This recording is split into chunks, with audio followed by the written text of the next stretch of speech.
আসসালামু আলাইকুম। সবাইকে স্বাগত জানাচ্ছি বিডিভিউজে। আপনাদের সঙ্গে আছি আমি শরফি দিবা।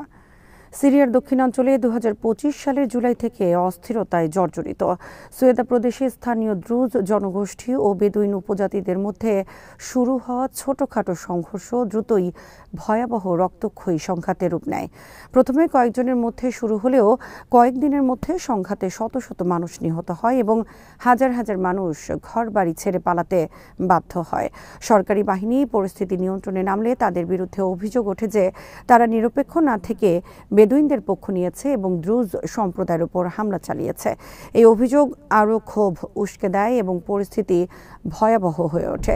এদিকে ইসরায়েল দ্রুত এই সুযোগকে কাজে লাগায়। তাদের দাবি, সিরিয়ার দ্রুজ সম্প্রদায় আক্রান্ত, তাই তাদের রক্ষার স্বার্থে ইসরায়েল হস্তক্ষেপ করতে বাধ্য।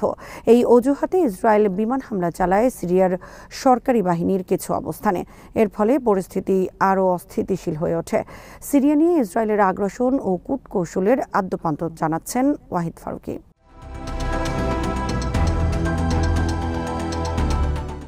আসলে ইসরায়েলের লক্ষ্য ছিল ভিন্ন। তারা দীর্ঘদিন ধরেই দক্ষিণ সিরিয়ায় একটি নিরস্ত্রীকৃত এলাকা প্রতিষ্ঠার চেষ্টা করে আসছিল, যাতে সিরিয়ার সরকারি বাহিনী বা ইরানপন্থী কোনো গোষ্ঠী সেখানে সক্রিয় থাকতে না পারে। সুয়েদার এই সংঘাত সেই লক্ষ্য বাস্তবায়নের জন্য তাদের হাতে সুবর্ণ সুযোগ এনে দেয়। সিরিয়ার ভেতরে তখন নতুন সরকার ক্ষমতায়। দীর্ঘদিনের শাসক বাশার আল আসাদকে ক্ষমতাচ্যুত করা হয় ২০২৪ সালের ডিসেম্বরে এবং তার স্থলাভিষিক্ত হন আহমেদ আল শারা। নতুন সরকার তখনও রাজনৈতিক ও প্রশাসনিকভাবে দুর্বল, আন্তর্জাতিক সমর্থনের উপর নির্ভরশীল।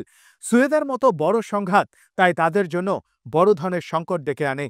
তারা দ্রুত আন্তর্জাতিক সমর্থন খুঁজতে শুরু করে এবং যুক্তরাষ্ট্র ও জর্ডানের কাছে সহযোগিতা প্রার্থনা করে।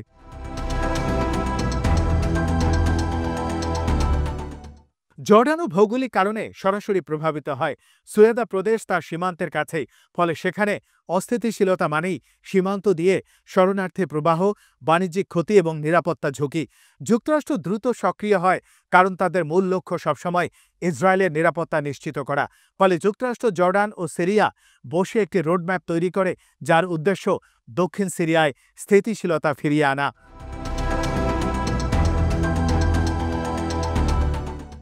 এই রোডম্যাপের অধীনে কয়েকটি পদক্ষেপ নেওয়া হয়। প্রথমত, সিরিয়ার সরকারি বাহিনীকে দক্ষিণাঞ্চল থেকে ভারী অস্ত্র সরিয়ে নিতে হয়। ট্যাঙ্ক, কামান ও অন্যান্য ভারী অস্ত্র তারা সরিয়ে নিয়েছে, যাতে ইসরায়েল নিশ্চিত হয় যে ওই এলাকা থেকে আর কোনো বড় ধরনের সামরিক হুমকি আসবে না। দ্বিতীয়ত, সংঘাতে যেসব গোষ্ঠী বেসামরিক মানুষকে হত্যা বা আক্রমণ করেছে তাদের চিহ্নিত করে শাস্তির আওতায় আনার ঘোষণা দেওয়া হয়েছে। তৃতীয়ত, যারা ঘরবাড়ি হারিয়েছে বা পরিবার হারিয়েছে তাদের ক্ষতিপূরণ দেওয়ার অঙ্গীকার করে সরকার। চতুর্থত, দ্রুজ, বেদুইন এবং সরকারি বাহিনীর মধ্যে অভ্যন্তরীণ পুনর্মিলনের উদ্যোগ নেওয়া হয়। এর মাধ্যমে স্থানীয় মানুষকে বোঝানো হচ্ছে যে শান্তি ফিরিয়ে আনাই সরকারের মূল লক্ষ্য। পঞ্চমত, সহায়তা এবং অবকাঠামো পুনর্গঠনের কাজ শুরু করা। হাসপাতালগুলোতে সেবা চালু করা, পানি ও বিদ্যুৎ সরবরাহ পুনঃস্থাপন এবং বাস্তুচ্যুতদের পুনর্বাসন এই উদ্যোগের মধ্যে রয়েছে।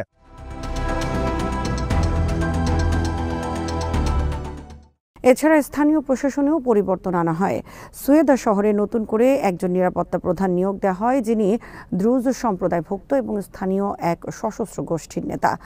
এই নিয়োগের মাধ্যমে সরকার চেষ্টা করছে দ্রুজ জনগোষ্ঠীর আস্থা অর্জন করতে। একই সাথে ঘোষণা করা হয়েছে যে একটি যৌথ মনিটরিং প্রক্রিয়া থাকবে, যেখানে সিরিয়া, যুক্তরাষ্ট্র এবং জর্ডান একসাথে রোডম্যাপের বাস্তবায়ন তদারকি করবে।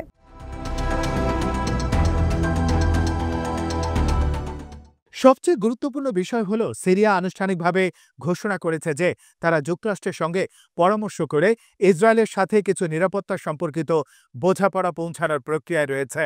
এই ঘোষণার ভাষ্য অনুযায়ী বোঝাপড়াটি এমন হতে হবে যাতে সিরিয়া এবং ইসরায়েল উভয়ের বৈধ নিরাপত্তা উদ্বেগ বিবেচনায় নেওয়া হয়। অর্থাৎ একদিকে সিরিয়ার সার্বভৌমত্ব বজায় থাকবে, অন্যদিকে ইসরায়েলের সীমান্তের নিরাপত্তা নিশ্চিত করা হবে। কূটনৈতিক সূত্র জানায়, দক্ষিণ সিরিয়ার ভেতরে প্রায় ১০ কিলোমিটার এলাকা পর্যন্ত অস্ত্র প্রত্যাহার করা হয়েছে। অর্থাৎ রাজধানী দামেস্ক থেকে খুব বেশি দূরে নয় এমন এলাকায় কার্যত একটি নিরাপত্তা বাফার তৈরি করা হচ্ছে।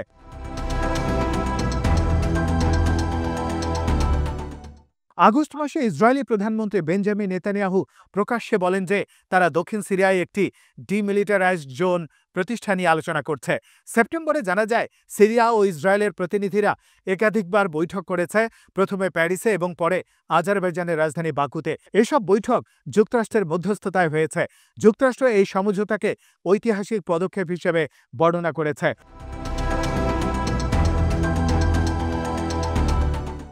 বিশেষ দূত টম বারাক বলেন, এটি যদি বাস্তবায়িত হয় তবে দীর্ঘমেয়াদে সিরিয়া ও ইসরায়েলের মধ্যে স্থিতিশীলতা ফিরে আসবে।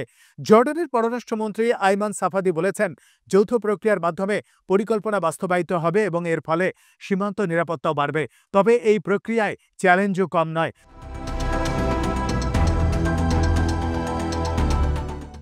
দ্রুত জনগোষ্ঠীর মধ্যে এখনও তীব্র ক্ষোভ রয়েছে। তারা মনে করে সরকার তাদের প্রতি অন্যায় করেছে।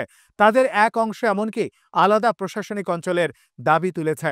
সরকার যদি তাদের আস্থা অর্জন করতে ব্যর্থ হয় তাহলে সমঝোতা ভেস্তে যেতে পারে। ইরান ও হিজবুল্লাহ এই প্রক্রিয়ায় খুশি নয়। তাদের প্রভাব দক্ষিণ সিরিয়ায় কমে যাবে, তাই তারা প্রতিরোধ গড়ে তুলতে পারে।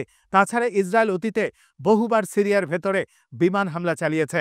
নতুন বোঝাপড়া সত্ত্বেও তারা যদি আবার একতরফাভাবে হামলা চালায় তবে পুরো প্রক্রিয়া ভেঙে পড়বে।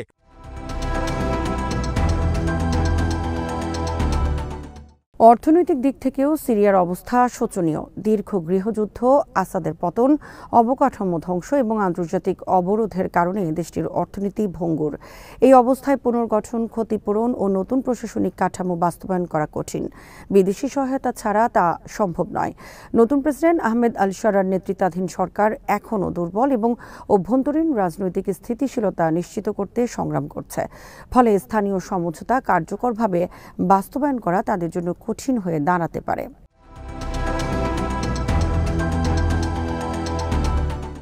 এই সমস্ত অনিশ্চয়তার মধ্যেও কিছু ইতিবাচক দিক রয়েছে। রোডম্যাপ বাস্তবায়ন হলে দক্ষিণ সিরিয়ায় অন্তত অস্থায়ী শান্তি ফিরতে পারে। দ্রুত জনগোষ্ঠী যদি ক্ষতিপূরণ ও প্রশাসনিক ক্ষমতার অংশগ্রহণ পায় তবে তারা হয়তো আলাদা অঞ্চল গঠনের দাবি থেকে সরে আসবে। ইসরায়েলও আপাতত সন্তুষ্ট থাকবে যদি তারা সীমান্তের পাশে নিরস্ত্রীকৃত এলাকা নিশ্চিত হয়। যুক্তরাষ্ট্রের কাছে এটি একটি বড় সাফল্য হবে, কারণ তারা একই সাথে ইসরায়েলের নিরাপত্তা নিশ্চিত করেছে এবং সিরিয়ার নতুন সরকারকে আন্তর্জাতিকভাবে বৈধতা দিচ্ছে। জর্ডানও সীমান্ত সংকট থেকে কিছুটা মুক্তি পাবে।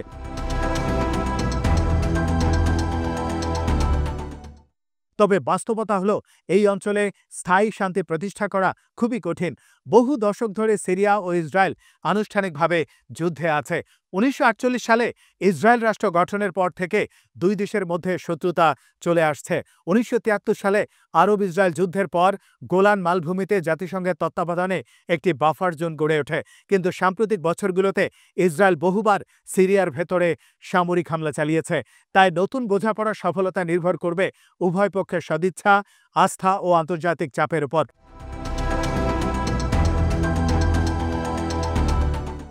সর্বশেষ অবস্থা হলো সিরিয়া, যুক্তরাষ্ট্র ও ইসরায়েলের মধ্যে আলোচনায় নতুন দফা শুরু হতে যাচ্ছে আজারবাইজানের রাজধানী বাকুতে। সেখানে নিরস্ত্রীকৃত জোনের সীমানা, অস্ত্র প্রত্যাহার প্রক্রিয়া, মনিটরিং ব্যবস্থা এবং দ্রুত জনগোষ্ঠীর প্রশাসনিক অংশগ্রহণ নিয়ে বিস্তারিত আলোচনা হবে। এই বৈঠকের ফলাফলই নির্ধারণ করবে দক্ষিণ সিরিয়ার ভবিষ্যৎ কোন পথে যাবে। সফল হলে শান্তি ও পুনর্গঠনের পথ খুলবে, আর ব্যর্থ হলে আবারও রক্তক্ষয়ী সংঘাতের আশঙ্কা রয়েছে।